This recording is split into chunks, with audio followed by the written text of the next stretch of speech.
Hello all and welcome back. So in this video we are going to continue our discussion on understanding recursion, and we are going to understand that with the example of factorial of a number. Now I hope you have watched the last two videos because they will be a lot more important in properly understanding recursion so that you never face any problem in that. So now let's get started. The very first thing which I would like to define is how a factorial of a number is actually calculated, right? So if we have to find factorial of a number n, it is actually written as n with the exclamation mark, so that's a symbol for factorial, and we write it something like this, right? So we keep on multiplying the number and one less, then we subtract 2, and we keep on going till we reach 1, and that is how we say that okay, we have got the factorial of a number.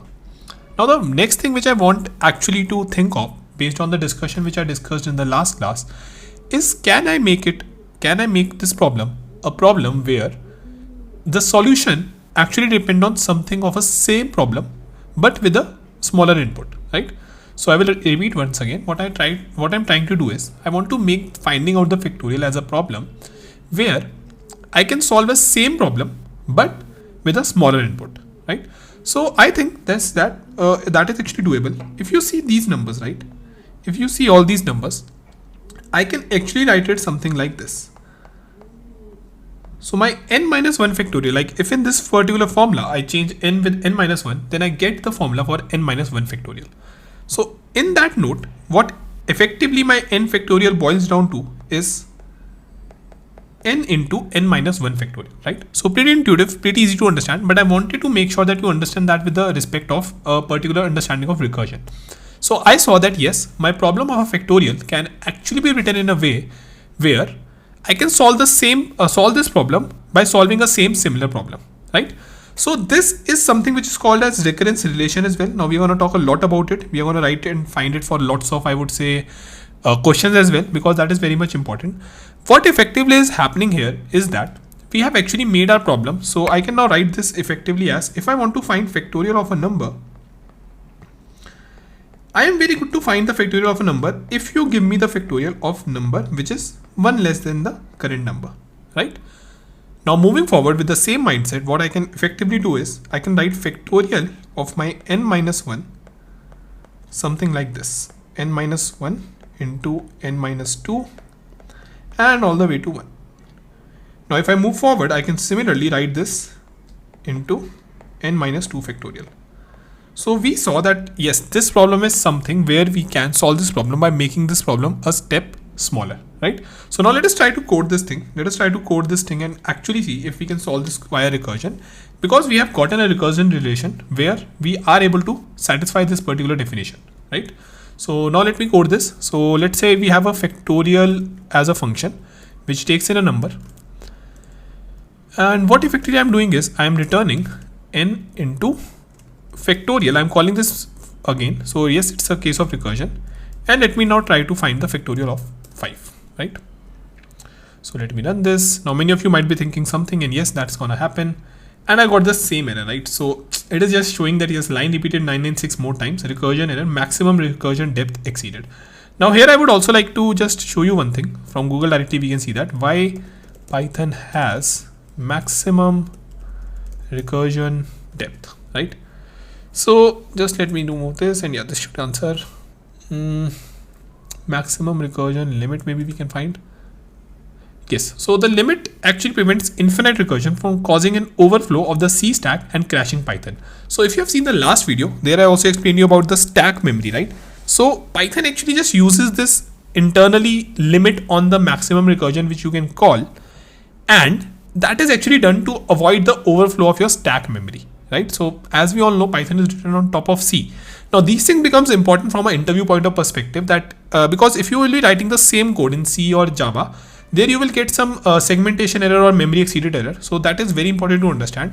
In Python, you can effectively change this limit. So if we see import sys, and I write sys get recursion limit, and let me just comment this code, and if I run this, okay, sorry, I have to print this as well.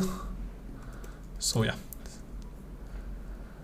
which one is never closed? Recursion limit. Okay, I think it is not updated. Yeah, so it's giving me 1000, right? And I think that's the reason effectively why we saw when we run this line is repeated 996 times, so some 4 5 basically will be get. But yeah, if I, so in a similar way, because I can see this recursion limit, I can set this recursion limit as well. Okay, so maybe let's say if I set it just for 100 and now I run it, now you will see this line is repeated 96 more times. So 4 maybe it is keeping or using internally or for something. Okay, but you are able to see, okay, it is not like that. So we are seeing this 4 and it is repeated 96 more times, right? So that is how this recursion limit is getting used.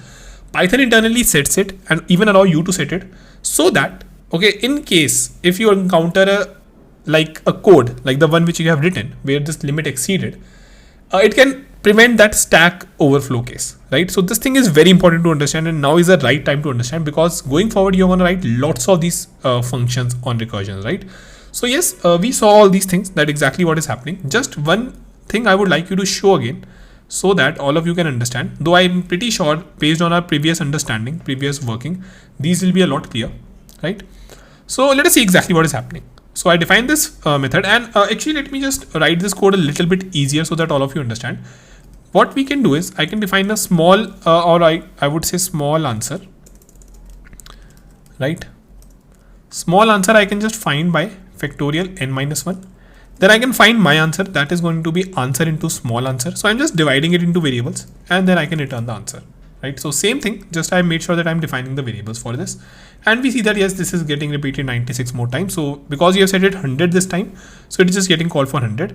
Now you can make it 10 as well, but the problem is that it is a very less limit, right? We can have codes where if let's say I find the factorial of 10, so of course it will be making 10 calls and we don't want to exceed them, right? So this thing is very much something which is not aware, students are not aware. So make sure that you understand this very nicely.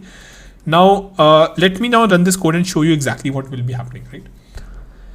Many of you will be able to understand it based on our last 2 classes and the discussion of functions which we had there. But yes, I still want to make sure that I actually put this thing in your mind, that this functions can get called itself, and yes, what exactly is happening, how things are in the memory. So n is equals to 5, n is equals to 4. So see, at every of this second line in all of these factorial function, it is calling a same function but with a less output, like with a smaller problem. So in a similar way, what is happening is that I'm just trying to call, I know that factorial of 1 is equal to 1, right? I know this thing, but again, this is still going to go to 0 and this is still going to go to -1 and it's still going to go to 2, 3, and it's going to repeat, right? That's why it is saying stop, since stack has 30 functions in it. Maybe the limit here is 30 and your code may have infinite recursion. So it is also giving us an idea that, hey, your code seems to having an infinite recursion, right? So now let us try to solve the same thing. Many of you might have guessed this thing, right? So if my n equals to 1, then I can just return 1. So here effectively what I have done is I have added a base case or base limit on my recursion code. What this help is when my n is equals to 1, it's very analogous to the code which we wrote here, where when we reach this thing, we are not calling anything, right? Printnum1, we were not calling anything. So in a very similar way, we have just made sure that we are able to stop these calls, and this is known as a base case, right? So now when I will run this function, you will get the answer. So, okay, I think we have not printed it. So just 1 second. And let me just increment this lines. Cool. So now when I get this, I get the answer as 120, which I think is the answer for 5 factorial. As we can see, 5 factorial is in fact 120, right? So I'm able to get the right answer. Now, just let me quickly make this understanding a lot more clear to you, like exactly what would have happened. And the reason for that is I want to make sure that you understand each and every step. So what would have happened is, first of all, with n is equals to 5, we would have called a function, which is factorial function. At line number 12, like these lines are very important as well, so I'm going to write them separately. At line number 12, this would have called for n is equals to 4. Again, this function, it's going to check for n is equals to 1 and they are not. So it's going to call again for at line number 12 of this particular function. It's going to call for n is equals to 3. Then n is equals to 2 going to get called. And finally, of course, we are going to call n is equals to 1. Now, all of these are going to wait at line number 12 and wait for the execution to get completed. But for n is equals to 1, we actually have written a case. And this case is something which is going to get used, and this is known as a base case. Now, this base case effectively what it does, it actually base case is a case where we don't have to make further function calls, right? So n is equals to 1. Now I know that because the answer is 1, it's gonna get returned. And now this execution of for n is equals to 2 is gonna get started. It knows that small answer I got somewhere from here is 1. So it's gonna calculate its answer, which is gonna be 2. So its answer is gonna be 2, right? In a similar way, it's gonna return its answer, which is 2. So I can just write it like this. It got answer as 2. Oh, sorry, small answer as 2. And answer is something which it's gonna find, which is gonna be 3 into 2, which is gonna be 6. And it's gonna return 6. In a similar way, this essay got small answer as 6. Answer is gonna be 4 into 6, which is gonna be 24. And it's gonna return 24. And small answer here is now 24. It finds this answer, which is gonna be 5 into 24, which effectively is 120. And finally here we are going to get answer as 120. So this is the exact whole flow which is happening. I hope all of you are understanding, clear with this thing. I'm going to run this on Python tutorial as well. But again, just one more thing I like to do if you all are facing some problem in that, and that I think will make it a lot more clear. So what I can do is in a similar way, I can make functions like this, right? So factorial 4, it's gonna, so let me just copy this. So now this is actually becoming that same problem, right, which we saw in the last class. Now the reason I'm showing you like this is because it's going to make your understanding a lot more clear that what is like happening inside, right? What exactly is happening inside. So I'm just calling now 2, but the factorial 1, like this is not going to call anything. This is going to just return 1. And now if you will see, like this is exactly what happened in the backend, right? This is exactly what is happening in the backend where these functions like these are getting created, right? So now if I will run this, I'm again gonna get the same answer, but now I think you will all be able to very easily visualize that what exactly happened, right? So just let me call factorial 1 here, and now this code should also work as fine, and we are getting the answer as 120. So let me show you the overall, I would say first this overall working, or just a second. Yeah, so we can see this working. See what exactly is happening, and just always remember, okay, I think it doesn't have an import library, so no worries, we can remove this. Python tutorial must not be having that. Just make sure that you understand this with the point of recursion. Okay, so see what's happening. First, all these functions are going to get defined in your I would say frame, and the global frame. Now when I call for factorial 5 is going to get called. At this line number 4, it's going to call factorial 4. Now in the recursion use case, of course, it was making a same instance of factorial function only. But now to explain you very much properly, I have defined and made another function. So factorial 4, it's going to go. But you have to understand one thing very, very nicely, that this function of factorial, it's still waiting. It's still waiting in the memory at this line number 4. And it's not going to get, I would say, deleted or gonna get executed till it gets its answer, right? In a very much similar way, 4, it's going to wait at line number 9. Then it's calling 3, which is going to wait at line number 14. Then we are going to go to 2. It's going to call factorial 1 at line number 19. And because 1 was kind of our base case where we knew the answer, we can just return 1. Now once this returns 1, okay, and you are going to see one more thing here, which is very important, that if I make it inverted down, something like this is happening. So this is why it is known as stack. So we are going to study about stack data structure as a standalone as well. But I hope you understand that's what is happening, right? So the functions are coming in this order, right? So 5 was the first function to come, then 4, then 3, then 2, and then 1. Now because 1 get resolved, it's going to get out, right? So let us see this as well. So 1 is going to return the answer as 1, and it's going to get deleted, right? So this is now get out of this particular code. So this thing is basically now deleted.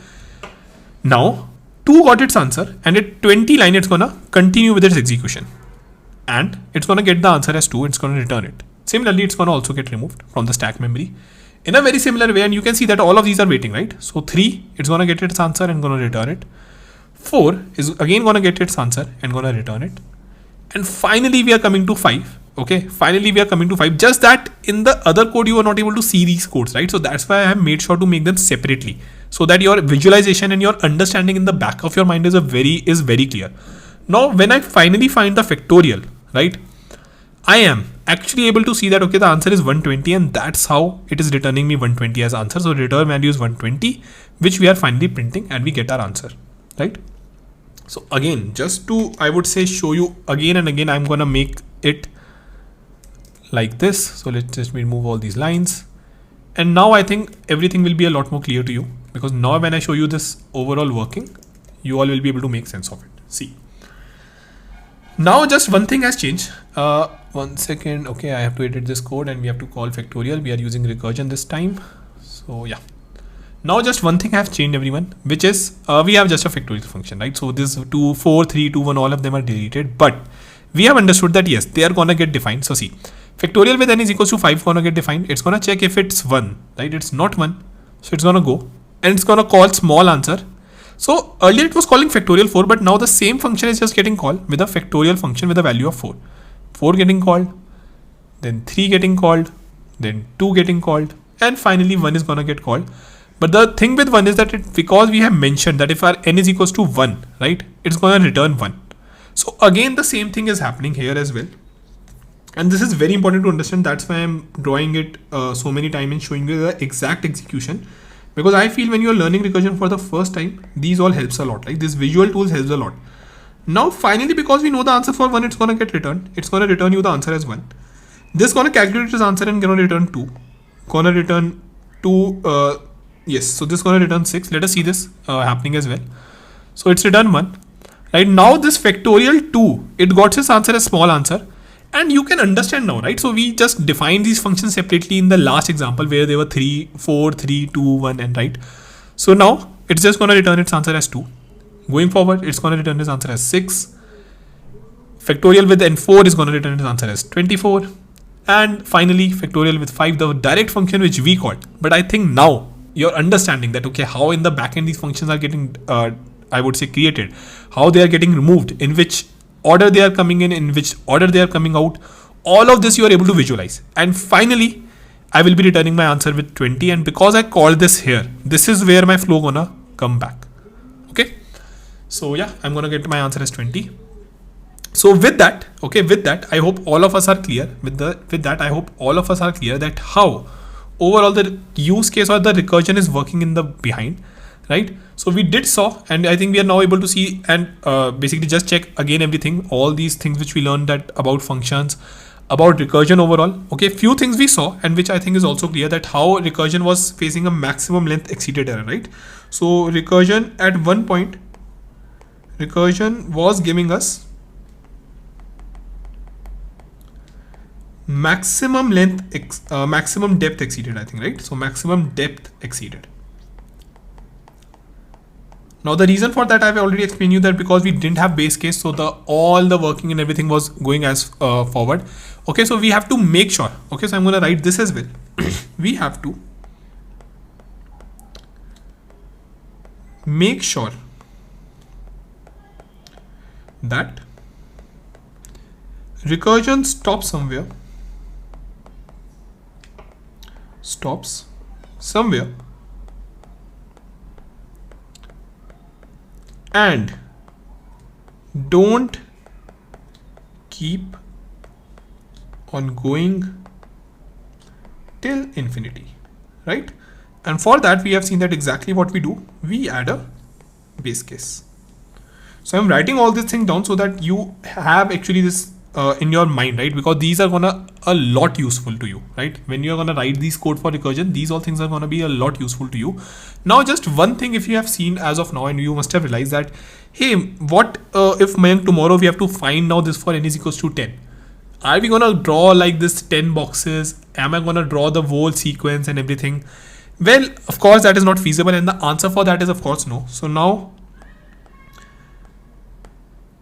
we will not be making these functions call. Okay, we will not be making these function calls and basically finding the small answer and everything. We are not going to find the small answer and everything. And even thinking of recursion this deep. Even think of recursion this deep. It was important so that I can clear your mindset, clear the, I would say, confusion which many students face. But we don't have to do this every time. Yes, I will still be doing this with all of you in the first 10-15 questions I solve, so that your understanding is clear. But when you solve the question and once you become comfortable, you don't have to draw any of these. And the reason for that, we will understand with the underlying principle on which, or underlying maths on which recursion is based, because that is again very, very important. And that is actually something known as PMI, principle of mathematical induction. Okay, so that's the overall, I would say, on which your maths is based, maths of full recursion is based. So we are going to learn about that. Now that is going to help us to actually understand that how we don't have to draw any of these things, right? How we can assume the answer and everything. So let's meet in the next class and I'm going to make it clear. Just make sure that you understand and see this class again if you have any doubt. I have again drawn things 4-5 times so that you don't face any error and you are able to visualize these things. Visualizing and having that in your mind is very, very important. Okay. So yeah, let's meet in the next class and we are going to learn about PMI. Thank you.